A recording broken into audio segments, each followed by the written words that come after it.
One golden apple, three powerful goddesses, one impossible choice, and one young prince who unknowingly began the greatest war in Greek mythology.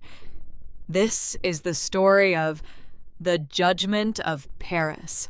Long before the walls of Troy were reduced to ashes, the gods gathered for a magnificent celebration. Peleus, a mortal king, was marrying the sea goddess Thetis.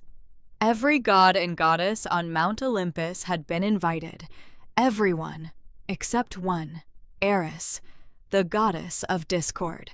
She had not been forgotten by accident.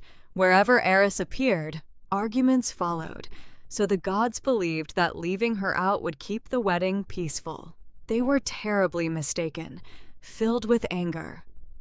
Eris arrived anyway. She didn't shout. She didn't threaten anyone. Instead, she quietly rolled a single golden apple into the middle of the banquet. Written upon it were 4 simple words: "For the fairest." Silence spread across the hall. Then, 3 goddesses stepped forward.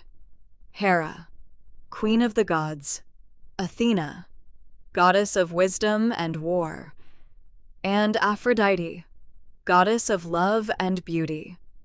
Each believed the apple belonged to her alone. What had begun as a joyful wedding became the beginning of an unforgettable rivalry. The argument soon reached Zeus himself. The king of the gods could have settled the matter with a single sentence. But Zeus understood something dangerous. No matter which goddess he chose, the other 2 would never forgive him, so he refused to decide. Instead, he ordered Hermes to escort the 3 goddesses to Mount Ida. There lived a young Trojan prince named Paris. Although born into royalty, Paris had spent much of his life as a shepherd.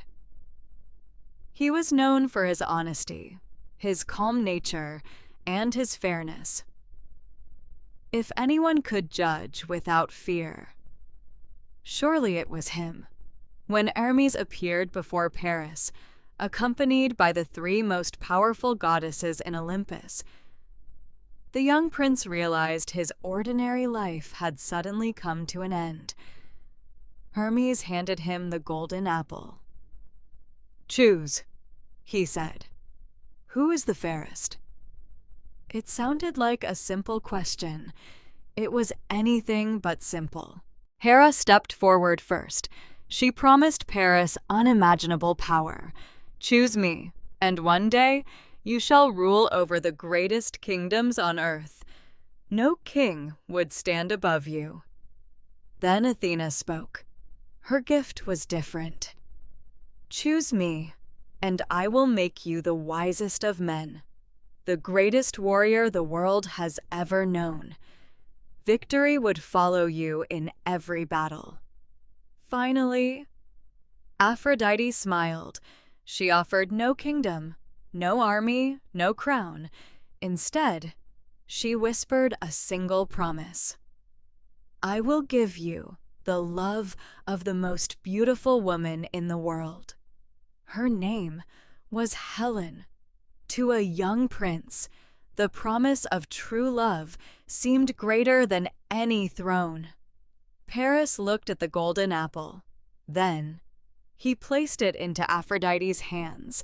The choice had been made. Hera's face darkened with anger. Athena remained silent, but her eyes burned with resentment. Neither goddess would ever forgive Paris, nor would they forgive Troy. Aphrodite, however, intended to keep her promise. There was only one problem. Helen, the most beautiful woman in the world, was already married. She was the queen of Sparta, wife of King Menelaus. Yet fate and the gods rarely respected mortal happiness. Paris traveled to Sparta. Before long, Helen left with him, and together they sailed for Troy. Whether she went willingly or was taken against her will, ancient storytellers never completely agreed, But every version ended the same way, when King Menelaus discovered Helen was gone.